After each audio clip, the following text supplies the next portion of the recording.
Hello friends, मैं प्रमोद सिंह आप सभी का स्वागत करता हूं अपने यूट्यूब चैनल EGS स्टडी में।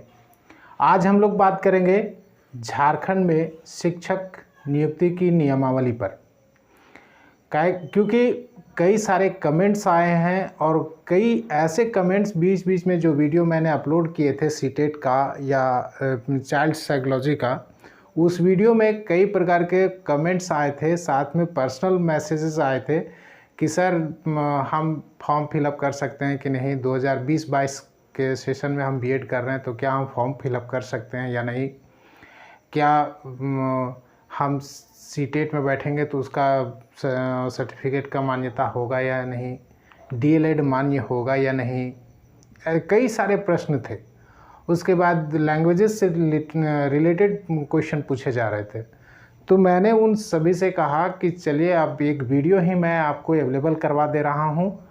इस वीडियो में आपको हर उन सवालों का जवाब आपको मिल जाएगा जो आपके मन में उठता है। आप इस वीडियो के अंत तक बने रहिए और देखिए कि आपके लास्ट अंतिम आते आते आपके मन में कोई भी प्रश्न नहीं रहेगा। मैंने उन सारे प्रश्नों को ध्यान में रखा है और उसी के आधार पर यहाँ मैं ये वीडियो बना रहा हूँ। इसमें उन सारे अपडेट को मैंने शामिल किया है जो अपडेट हाल फिलहाल में सरकार के द्वारा किए जा रहे हैं। ये मामला और भी नहीं उठता, ये मामला स्टूडेंट को लगभग सभी कुछ मालूम है, लेकिन बीच बीच में पेपर में जो कुछ एडवर्टीजमेंट आ जाता है, कुछ नए न्यूज़ डाल दिए जाते हैं पेपर की बिक्री के लिए, तो वो जर्मन में कुछ संदेह भी पैदा कर देते हैं। ठीक है, तो आइए एकदम शुरू से, क्योंकि मेरे पास ये नियमावली का कॉपी है जो कि 2019 में आई थी।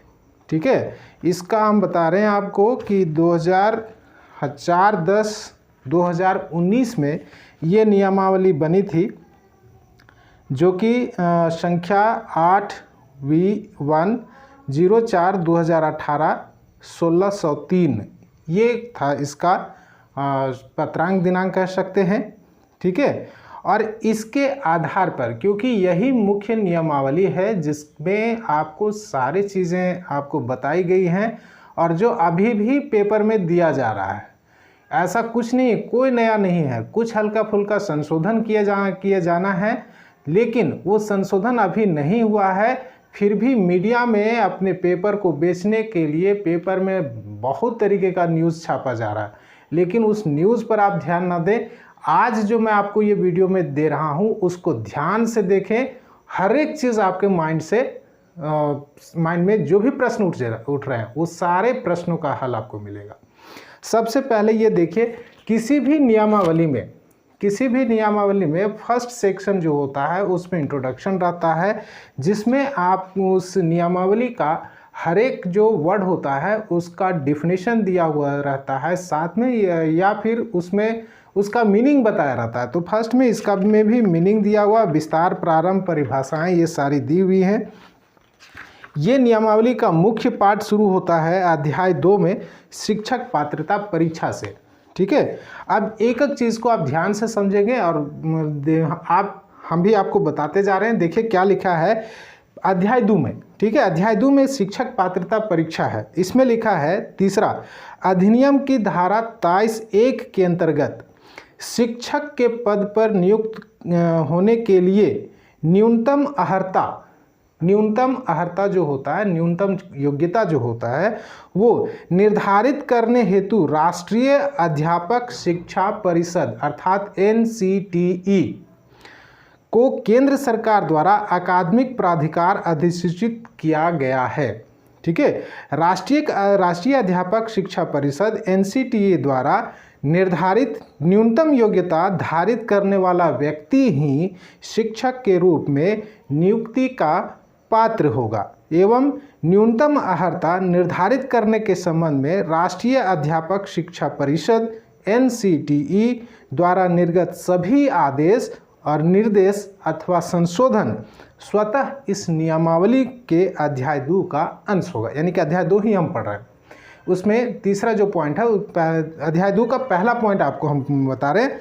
अब इसमें से जो मीनिंग है वो आपको मैं बता रहा हूँ। इसमें मीनिंग है कि सेंट्रल गवर्नमेंट जो भी शिक्षक पात्रता परीक्षा के लिए NCTE के द्वारा जो भी निर्देश आता है या जो भी निर्देश संशोधन किया जाता है, वो सारे संशोधन इसमें स्वतः शामिल हो जाएंगे। ठीक है, सरकार, झारखंड सरकार उसमें संशोधन करे या ना करे, लेकिन यदि सेंट्रल गवर्नमेंट उसमें संशोधन कर देती है तो वो अपने आप इस नियमावली में शामिल माना जाएगा, ये लिखा हुआ। अब आप समझ सकते हैं कि वहाँ यदि DLED के लिए आपको सीटेट का फॉर्म भरने के लिए दिया जाता है तो आप कंफर्म रहिए कि झारखंड सरकार में भी, झारखंड टेट में भी आपको यहाँ भी आपको मौका दिया जाएगा। DLED यदि आप किए हुए हैं या कोई भी डिग्री जिसकी मान्यता सेंट्रल गवर्नमेंट अपने सीटेट के एग्ज़ाम में देती है, तो वही डॉक्यूमेंट्स के बेस पर आप स्टेट में यानी कि झारखंड टेट में भी आप उसके अनुसार से टेट में बैठ सकते हैं। ठीक है, दूसरा कहता है इसी में कि इस नियमावली के अध्याय 2 के कंडिका 6 में, अभी कंडिका 6 आएंगे, में वर्णित न्यूनतम अर्हता एवं राष्ट्रीय अध्यापक शिक्षा परिषद द्वारा निर्धारित न्यूनतम अर्हता में किसी प्रकार की भिन्नता अथवा दुविधा होने पर राष्ट्रीय अध्यापक शिक्षा परिषद NCTE द्वारा निर्धारित न्यूनतम अर्हता प्रभावी होगी। कहने का मतलब ये है कि यदि NCTE यानी कि केंद्र सरकार कोई शिक्षक पात्रता परीक्षा के लिए कोई नियम बनाती है और झारखंड सरकार भी नियम बनाती है, और दोनों में यदि कुछ विवाद हो जाता है नियमों को लेकर के, तो सेंट्रल गवर्नमेंट के द्वारा बनाया गया नियम ही मान्य होगा। ठीक है, ये समझिए। तो सेंट्रल गवर्नमेंट को आप समझ लीजिए, इसीलिए मैंने जब भी CDP का क्लास ले रहा था उस समय, और सीटेट की तैयारी के लिए जो मैंने वीडियो बताया था उसमें मैंने हमेशा ये कहा सेंट्रल गवर्नमेंट को आप ध्यान में रखें, उस नियम को ध्यान में रखें। जब वो नियम ये फॉलो कर रहा था, झारखंड गवर्नमेंट फॉलो करेगी ही, निश्चिंत रहिए। यहाँ भी इस चीज़ को लिखा गया, इसीलिए निश्चिंत रहिए इस पर कि सीटेट यदि आपको वैलिड मान रहा है तो झारखंड गवर्नमेंट मानेगी ही मानेगी, नहीं मानेगी तो इस पर कोर्ट जाया जा सकता है। ठीक है, उसके बाद देखिए नेक्स्ट में कहता है शिक्षक पद पर नियुक्ति की पात्रता की जांच हेतु झारखंड अधिविद्य परिषद अथवा राज्य सरकार द्वारा प्राधिकृत अन्य प्राधिकार द्वारा प्रत्येक वर्ष परीक्षा आयोजित की जाएगी, जिसमें सफल अभ्यर्थी निम्नलिखित विद्यालयों में नियुक्ति के पात्र होंगे। ठीक है, यानी कि हर एक वर्ष टेट आयोजित करने का इसमें दिया गया है, लेकिन ये दुर्भाग्य है झारखंड का, झारखंड के बेरोजगार युवाओं का, कि यहाँ झारखंड सरकार नींद में सोई रहती है और स्टूडेंट भी हैं कि मौका देख रहे हैं। इसीलिए मैंने अपनी एक वीडियो में कहा था कि पार्टिसिपेट ज़रूर करना है। नहीं पार्टिसिपेट पॉलिटिकली आप करोगे तो सरकार ऐसे ही सोई रहेगी, कोई भी किसी भी पार्टी की सरकार आए। तो यदि आप जगेंगे तभी सरकार जगेगी।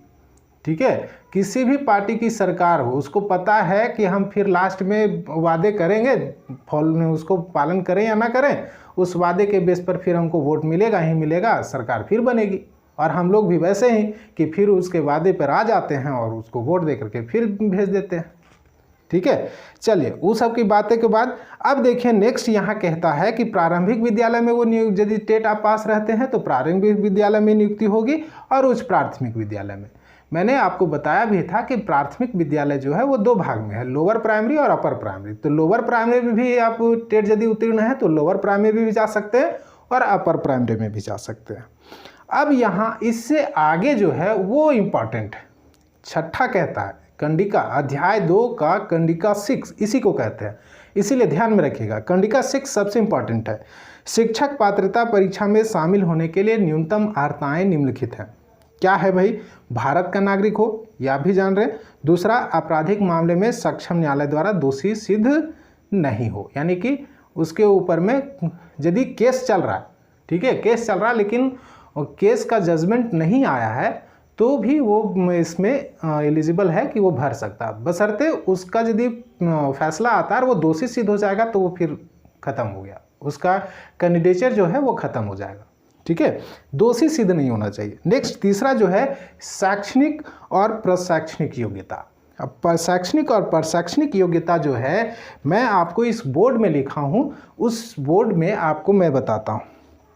ठीक है, यहाँ देखिए मैंने इसमें 2 भाग में बांटा है, 6 to 8 के लिए और 1 to 5 के लिए। ठीक है, ध्यान से देखिएगा हर एक चीज़ को। अब यहाँ जो है वो 1 to 5 में एक डेट निश्चित किया है 9/12/2007, यानी कि 9 दिसंबर 2007 के पूर्व और 2007 के बाद। ध्यान दीजिएगा, इस डेट को ध्यान में रखिएगा। 9/12/2007 के बाद प्रशिक्षण में यदि शामिल हैं, यदि आप प्रशिक्षित उसके बाद हुए हैं, 2007 के बाद आप प्रशिक्षित हुए, यानी कि डिप्लोमा उसके बाद किए हैं 1 to 5 के लिए, तब क्या होगा, तो आपको +2 में, यानी कि इंटर में, आप चाहे इंटर किसी से भी किए हों, +2 आप जैक बोर्ड से किए हों, CBSE से किए हों, ICSE किसी भी बोर्ड से किए हों, तो इसमें से यदि आपका परसेंटेज 50% है, जो मार्क्स है वो 50% है, तब आप इसमें फॉर्म फिलअप कर सकते हैं, अदरवाइज आप नहीं कर सकते। ठीक है, आगे देखिए, आगे कहता है कि 50% इंटर में होना चाहिए, साथ में प्रारंभिक शिक्षा शास्त्र में कितना 2 वर्षीय डिप्लोमा होना चाहिए। 2 वर्षीय डिप्लोमा, आप ये ध्यान में रखिएगा, ये 2 वर्षीय डिप्लोमा कब, तो 9/12/2007 के बाद का।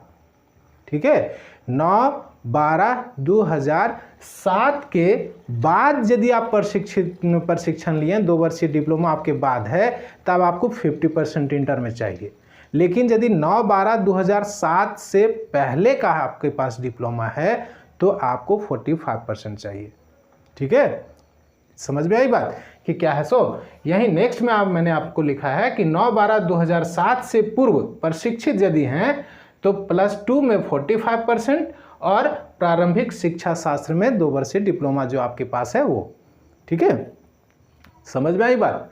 9/12/2007 ध्यान में रखिएगा, 9 दिसंबर 2007 से यदि आप पहले आप डिप्लोमा किए हुए हैं, ठीक है, यदि आप प्रारंभिक शिक्षा शास्त्र में द्विवर्षीय डिप्लोमा पहले किए हुए हैं, डिप्लोमा प्रारंभिक शिक्षा शास्त्र में आप पहले 2007 से पहले किए हैं, 9/12/2007 से पहले किए हैं, तो आपको इंटर में 45% पर भी आप फॉर्म फिलअप कर सकते हैं। और 9/12/2007 से बाद किए हैं तो आपको इंटर में 50% मार्क्स होना चाहिए। ठीक है, ये क्लियर हुआ। आगे देखिए, आगे इसी में कहता है कि +2 में 50% एवं यदि आप 4 वर्षीय शिक्षा शास्त्र में स्नातक किए हैं, 4 वर्षीय शिक्षा शास्त्र, 4 वर्षीय जो सरकारी होता है उसमें बेसिक ट्रेनिंग BTech बोलते हैं, उसमें 4 वर्षीय था, तो वो 4 वर्षीय जो है वो यदि आप किए हुए हैं तो आप क्या होगा, ये 4 वर्षीय शिक्षा शास्त्र में स्नातक किए हैं तो भी आपको +2 में 50% चाहिए। यानी कि 50% आप मान के चलिए, 50% नहीं है तो आप फॉर्म फिलअप नहीं कर सकते हैं। उसके बाद अथवा, या ये तो हो गया, उसके बाद है +2 में 50% मार्क्स अथवा शिक्षा शास्त्र आप लिए हुए हैं, जो कि स्पेशल बच्चों के लिए एक ट्रेनिंग होता था, उस शिक्षा शास्त्र यदि आप से ट्रेनिंग लिए हुए हैं तो भी आपको 50% मार्क्स होना चाहिए, 50% मार्क्स होना चाहिए। अथवा अब आगे लिखा हुआ है कि स्नातक तथा प्रारंभिक शिक्षा शास्त्र में द्विवर्षीय डिप्लोमा आपने किया, तो यहाँ मार्क्स नहीं बताया कि कितना % मार्क्स होना चाहिए। स्नातक अथवा यदि स्नातक आप किए हुए हैं या फिर स्नातक के साथ साथ आप 2 वर्षीय डिप्लोमा किए हैं तो आप में यहाँ आपका मार्क्स बाउंडेज नहीं है। स्नातक प्लस 2 वर्षीय डिप्लोमा आपके पास है प्रारंभिक शिक्षा में, तो आप परसेंटेज का यहाँ झमेला नहीं है। उसी के साथ में दिया हुआ है कि यदि आप 50% स्नातक हैं तथा बीएड हैं, ठीक है, 50% आपके पास स्नातक है और बीएड हैं तो भी आप इसको फॉर्म भर सकते हैं। ये है 1 to 5। कहने का मतलब है, स्पष्ट से समझिए कि 50% आपका मार्क्स होना ही चाहिए। ठीक है, 50% मार्क्स आपका होना ही चाहिए यदि 9/12/2007 के बाद आप ट्रेनिंग किए हैं तो। और यदि पहले किए हैं 9/12/2007 से पहले किए हैं तो आपका 45% में भी हो जाएगा। ठीक है, इतना आप समझ लीजिए। अब आते हैं 6 to 8 के लिए। अब 6 to 8 में क्या था, इसमें भी आप यदि समरी कहें तो यही है। क्या है, स्नातक समकक्ष तथा प्रारंभिक शिक्षा में 2 वर्षीय डिप्लोमा, वहाँ इंटर था और यहाँ क्या हो गया, स्नातक। स्नातक में 50% स्नातक में होना चाहिए अथवा शिक्षा शास्त्र में 1 वर्षीय स्नातक। ठीक है, स्नातक में आपका 50% हो। कब, यदि आप 31/5/2009 के बाद आप प्रशिक्षण हासिल किए, यानी कि बीएड आप तब बाद में किए हैं, तो आपका बीए में 50% मार्क्स होना ज़रूरी है। या यदि आप इससे पहले यानी कि 31/5/2009 के पहले यदि आप किए हैं तो आप 45% में भी आप फॉर्म फिलअप कर सकते हैं। ठीक है, दे करके यही है। अब इसमें से सब जगह पर 50% है। अब एकदम समझ लीजिए कि 50% चाहिए। कहने का मतलब है कि आप टीचर नियुक्ति में वैसे ही छात्र फॉर्म भर सकते हैं जिनका इंटर में 50% हो, यदि आप 1 to 5 के लिए भर रहे हैं, और यदि 6 to 8 के लिए भर रहे हैं तो ग्रेजुएशन में आपका 50% मार्क्स चाहिए। अब यहाँ है आरक्षण। यदि आप SC, ST, OBC, EWS में या फिजिकल हैंडीकैप में आते हैं, SC, ST, physical handicapped, OBC या EWS, ये इसमें इस कैटेगरी में यदि आते हैं तो आपको 5% की छूट दी जाएगी। यदि 50% में आ रहे हैं तो आपको 45% में भी आप फॉर्म फिलअप कर सकते हैं, या 45% वाला जो डेट आपको बताए थे तो आप 40% भी होगा तो भी आप फॉर्म फिलअप कर सकते हैं, यानी कि 5% का छूट है। और यदि आदिम जनजाति से हैं तो उनको 7% का छूट मिलेगा। ठीक है, ये आप समझ लीजिए कि यहाँ ये कहानी है योग्यता की। उसके साथ साथ में एक और चीज़ को आप समझ लीजिए कि बीच में हमारे पास कमेंट आया था वीडियो में कि सर यदि 2022 का हम 2022 में बीएड कर रहे हैं तो क्या हम फॉर्म फिलअप कर सकते हैं। 2-4 जन कमेंट किए थे, तो उन कमेंट का भी यहाँ दिया हुआ है, लिखा है कि विज्ञापन प्रकाशित तिथि को जिस समय नोटिफिकेशन आ जाता है, नोटिफिकेशन इश्यू डेट जो है, उस डेट तक आपका न्यूनतम अर्हतांक पूर्ण होना चाहिए। अर्थात उस समय तक आपका बीएड जो भी चाहे आप ग्रेजुएशन लेवल पर पढ़ रहे हैं, ग्रेजुएशन लेवल पर भर रहे हैं, 6 to 8 के लिए भर रहे हैं, तो ग्रेजुएशन प्लस आपका बीएड आपका कंप्लीट होना चाहिए। ठीक है, आप वो सेशन क्या, यानी कि रिजल्ट आपका कंप्लीट होना चाहिए अकॉर्डिंग टू ये जो नियमावली है उसके आधार पर। ठीक है, ये हुआ आपका योग्यता से संबंधित। अब यहाँ जो है वो फंस रहा है, पेज कहाँ सो बताते हैं। अब ध्यान से यदि इसमें देखिएगा तो आपको 1 to 5 में 2 वर्षीय हर जगह पर लिखा हुआ मिलेगा। जैसे प्रारंभिक शिक्षा शास्त्र में 2 वर्षीय डिप्लोमा। ठीक है, उसके बाद यदि देखिएगा तो +2 में 45% और प्रारंभिक शिक्षा शास्त्र में 2 वर्षीय डिप्लोमा, ये लिखा हुआ। 4 वर्षीय डिप्लोमा, ये सारे चीज़ें हैं। 1 वर्षीय कहीं भी नहीं है। 1 वर्षीय सिर्फ BA BEd में है, बाकी बात कहीं भी 1 वर्षीय नहीं है, 2 वर्षीय है। अब परेशानी DLED वाले के साथ ये आ रही है कि DLED के बहुत सारे कैंडिडेट जो हैं वो 18 महीने में कोर्स पूरा किए हैं। तो कहीं भी नियमावली में आपका 2 साल मतलब 24 महीने, और 24 महीने में आप नहीं करके 18 महीने में कंप्लीट किए हैं, तो इसलिए ये प्रॉब्लम्स क्रिएट करेगा। लेकिन यदि सीटेट इसको वैलिड मान रहा है तो झारखंड टेट भी इसको वैलिड मानेगा। कन्फर्म रहें, सरकार को संशोधन करना पड़ेगा। ठीक है, एकदम निश्चिंत रहें। यदि आप DLED किए हुए हैं तो निश्चिंत रहें, आप तैयारी कीजिए। बेकार में दिमाग अपना इधर उधर मत दौड़ाइए और आप तैयारी कीजिए। ठीक है, अब दूसरा जो प्रॉब्लम आ रहा है, दूसरा जो कहानी है, आपका सिलेबस के बारे में क्या क्या है, ये सिलेबस आपको बता चुके हैं। इसलिए सिलेबस के बारे में यहाँ आपको कुछ नहीं बताते हैं, बस हम आपको इसमें कुछ जो और भी चीज़ें हैं उसके बारे में आपको बताते हैं जो सब्जेक्ट के बारे में है। ठीक है, इससे भी कमेंट्स में आए थे क्वेश्चन, वहाँ देखिए। परंतु में लिखा है कि राज्य के उच्च प्राथमिक विद्यालयों में, जो उच्च प्राथमिक मतलब 6 to 8 में उच्च प्राथमिक विद्यालयों में गणित एवं विज्ञान, सामाजिक विज्ञान एवं भाषा के लिए निम्न विषयों में न्यूनतम स्नातक उत्तीर्ण होना आवश्यक होगा। स्नातक, ठीक है, यानी कि BA, BSc, ये समझिए। तो गणित एवं विज्ञान शिक्षक, यदि आप साइंस के टीचर हैं या मैथ टीचर हैं, बहुत सारे पूछे थे कि सर यदि हम मैथ लिए हुए हैं तो हम कैसे, एकदम निश्चिंत रहिए, आप साइंस के हैं, साइंस में आप अपियर होंगे 6 to 8 में।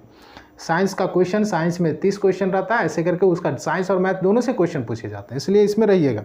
अब देखिए यहाँ क्या लिखा हुआ है, स्नातक प्रतिष्ठा के रूप में, चाहे आप विज्ञान यदि लिए हैं तो विज्ञान है, स्नातक विज्ञान प्रतिष्ठा के रूप में निम्नलिखित विषय में से किसी एक विषय एवं सहायक विषय के रूप में निम्नलिखित विषयों में से कोई 2 विषय के साथ स्नातक उत्तीर्ण होना आवश्यक है।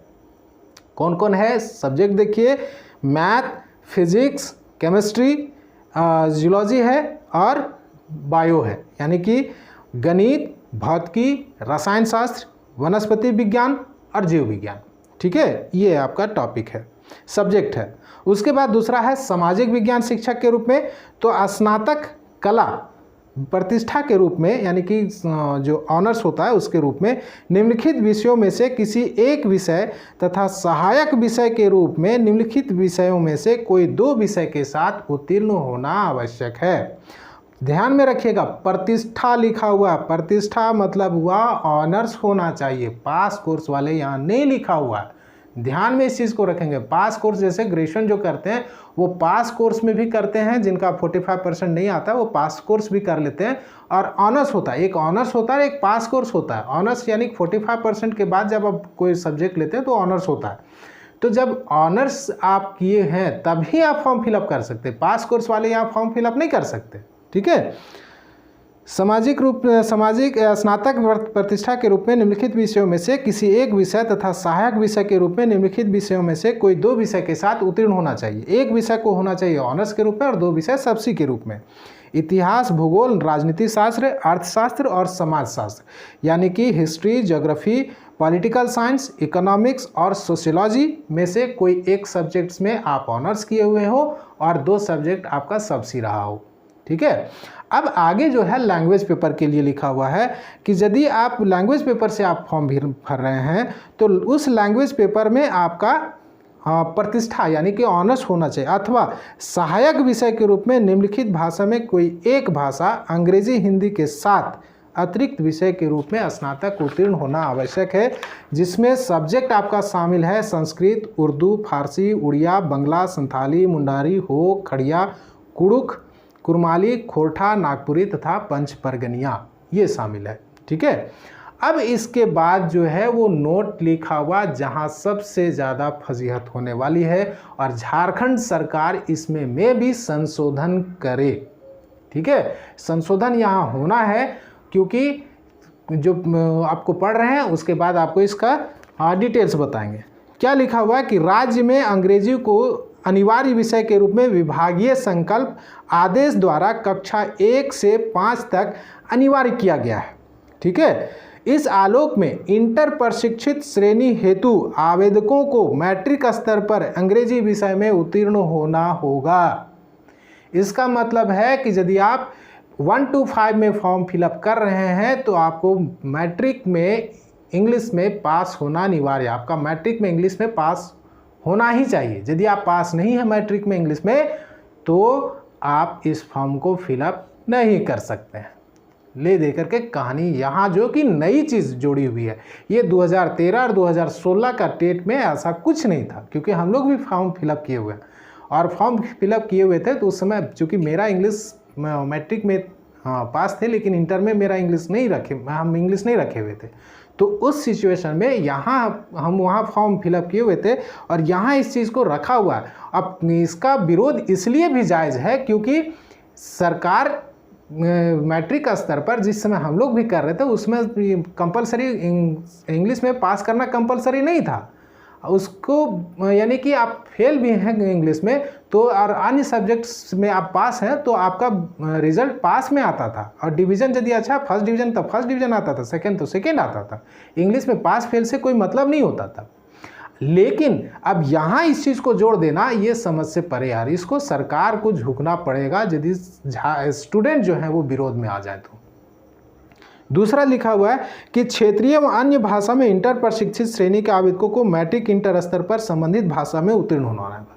यदि आप खोटा भर रहे हैं, कुरमाली भर रहे हैं, संस्कृत पढ़ रहे हैं, हिंदी भर रहे हैं, कोई भी जो दिया हुआ है सब्जेक्ट लैंग्वेज के लिए यदि आप फॉर्म भर रहे हैं तो उस लैंग्वेज में आपको मैट्रिक स्तर पर पास होना होगा। यानी कि खोरठा यदि भर रहे हैं खोरठा लैंग्वेज के लिए तो खोरठा में आपको पास होना होगा मैट्रिक स्तर पर। ठीक है। अब है कि माननीय उच्च न्यायालय द्वारा विभिन्न न्यायाधीशों के क्रम में जो स्नातक डिग्री अर्हताधारी जिनका सहायक अथवा वैकल्पिक विषय के रूप में MIL हिंदी रहा हो उन्हें इसके आधार पर स्नातक प्रशिक्षित भाषा शिक्षक के पद हेतु वांछित अर्हता नहीं माना जाएगा। यानी कि यदि आपका MIL हिंदी है, चूँकि हम लोग भी रखे हुए थे MIL हिंदी हम लोग का भी रहा था, तो यहाँ कहा गया कि उस MIL हिंदी के बदौलत आप उस सब्जेक्ट से आप फॉर्म फिलअप नहीं कर सकते। ठीक है, चाहे वो आप सबसे आपका रहा हो तो भी। चलिए ये कहानी आपका यहाँ कंप्लीट हो गया। और इसके बाद जो है वो सिलेबस है, सिलेबस दिया गया है। ठीक है, और सिलेबस के साथ साथ इसमें लैंग्वेज से रिलेटेड है। अब लैंग्वेज से रिलेटेड आपका ये प्रॉब्लम अभी चल रहा है। सरकार अभी जब तक नोटिफिकेशन नहीं आ जाती पेपर पर मत विश्वास कीजिए, दिमाग मत लगाइए, क्योंकि सरकार पर प्रेशर भोजपुरी अंगिका मगही को शामिल करने का प्रेशर है, और यदि उस प्रेशर पर सरकार झुकती है तो उसको शामिल करना पड़ेगा। ठीक है, तो लैंग्वेज पेपर में आपका क्षेत्रीय भाषा और हिंदी अंग्रेजी तो है ही, तो यदि आप इसको शामिल कर लेते हैं, इसमें शामिल होता है तो ये संख्या बढ़ेगी, नहीं तो 12 लैंग्वेज है ही। ठीक है, अब उसमें होगा लैंग्वेज के साथ साथ जो दूसरा जो प्रॉब्लम था जो मैंने यहाँ लिखा था वो है मैट्रिक और इंटर का जो झारखंड से होना चाहिए उस पर हम आपको कुछ डिटेल्स आपको बता रहे हैं, आप उसको फॉलो कर लें यदि आपको प्रॉब्लम है तो।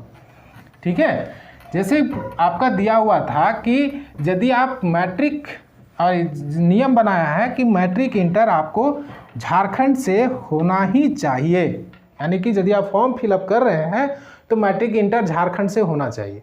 अब यहाँ आपको एक सॉल्यूशन बता रहे हैं, ध्यान से देखिएगा।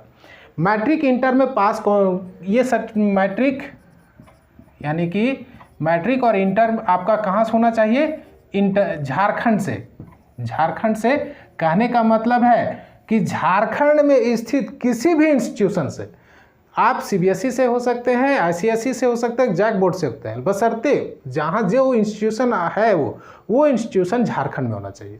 ठीक है, कहने का मतलब ये है, ऐसा नहीं है कि जैक बोर्ड, ये मत समझिएगा, झारखंड में स्थित इंस्टीट्यूशन ये है। ठीक है, झारखंड में स्थित जो इंस्टीट्यूशन है उसमें से आपको मैट्रिक और इंटर होना चाहिए। ये किसके लिए नियम है? जनरली ये नियम है आपका जनरल कैटेगरी के लिए, यानी कि सामान्य वर्ग के लिए ये नियम है। आपको ये नियम SC में शामिल नहीं है, इसको शिथिल कर दिया गया, यानी कि SC मैट्रिक इंटर कहीं से बाहर से भी किया हुआ हो तो भी फॉर्म फिलअप कर सकता है, ST भी फॉर्म फिलअप कर सकता है, OBC भी फॉर्म फिलअप कर सकता है, और फिजिकल हैंडीकैप भी फिलअप कर सकता है, EWS भी फिलअप कर सकता है। ठीक है, अब जनरल कैटेगरी वाले यदि आप कहीं आप मैट्रिक इंटर कहीं और से कर लिए तो सबसे पहला आप काम कीजिए कि EWS बना लीजिए, सर्टिफिकेट बना लीजिए EWS का, और EWS सर्टिफिकेट बनवा लीजिए, आ जाइएगा जनरल आपका आरक्षण में, और आरक्षण में आ जाइएगा तो आप फॉर्म फिलअप कर सकते हैं। ठीक है, अपना दिमाग यूज़ कीजिए, ये लागू हुआ है, लागू होने दीजिए, इसमें भी विरोध तो हो ही रहा है, विरोध हो रहा है, लेकिन यदि सरकार नहीं झुकती है तो आइए, एक्चुअली में बेनिफिट्स झारखंड के लोगों को ही हैं। आप यदि इसको करते हैं, विरोध कर रहे हैं, और यदि सरकार इसको मान लेती है तो बाहरी की संख्या बढ़ जाएगी भाई। और यदि ये रह जाता है तो आपके पास ऑप्शन तो है ना कि आप EWS बना लें, अपना सर्टिफिकेट बना लें, और EWS बन जाएगा, जनरल कैटेगरी में है, EWS बन जाएगा, आप टेट भरिए, ठीक है। इसीलिए इस मैटर को आप देखिए, हो सकता है मेरे आंसर से कुछ लोग होंगे उनको दुख हो, लेकिन आप समझिए इस बात को कि झारखंड सरकार के पास ऑप्शन कम है। यदि वो यहाँ के लोगों को नौकरी देना चाहती, यहाँ के लोगों को जॉब देना चाहती है तो, क्योंकि बहुत सारे लोग हैं, कई सारे लोग हैं यूपी बिहार वाले भी यहाँ घुस जाते हैं नौकरियों में, यहाँ के जॉब में, तो उनको रोकने के लिए ये बैरियर का काम करेगा। अंगिका, मगही, भोजपुरी को रोकने, जो लैंग्वेज है उसको नहीं रखने के पीछे मकसद भी यही है कि उनको रोकना। आप रोकने के लिए यदि कोई दीवार खड़ा कर रहे हैं तो उस दीवार में आपको दीवार से पार करने का आपको तरीका बताया गया, आप उस तरीके को फॉलो कीजिए ना। आप EWS बना लीजिए, जनरल कैटेगरी पर ही लागू है, दूसरे कैटेगरी पर ये लागू नहीं है, दिमाग से निकाल दीजिए, ठीक है। ये कुछ चीज़ें हैं। सबसे महत्वपूर्ण चीज़ है इंग्लिश को शामिल किया गया। दूसरा, जो इंग्लिश में पास होना जरूरी है, और इसके साथ साथ में सिलेबस जो है, सिलेबस में भी कुछ चेंजेस किए गए हैं, क्वेश्चन नंबर बढ़ा दिया गया है। तो इसके लिए मैंने वीडियो पहले भी बताया हुआ है कि सीटेट की तैयारी कैसे करें, उसमें झारखंड टेट के बारे में भी मैंने कंपैरिजन किया हुआ है, उसमें आप देख सकते हैं, ठीक है। ये रहा आपका पूरा का पूरा नियमावली, जिसके बारे में बहुत ज़्यादा कन्फ्यूजन है। आप पेपर में मत ध्यान दीजिए, जो आता है नियमावली आता है, जो गजट में प्रकाशित होता है, सरकार के द्वारा प्रकाशित हो रहा है, उस पर फोकस कीजिए कि उसमें क्या आता है, ठीक है। अब यदि आपको कुछ प्रॉब्लम हो और किसी चीज़ में समझ नहीं आ रहा हो, या यदि आप कहेंगे कि सर जो टेट का जो सिलेबस है उसको आप फिर से एक बार बता दें, तो मैं फिर से अगला वीडियो में आपको बता दूंगा, यदि आप कमेंट करते हैं और आपको ज़रूरत हो तो, ठीक है। चलिए मिलते हैं इसके अगले वीडियो में। आप सभी का धन्यवाद। Thank you for watching.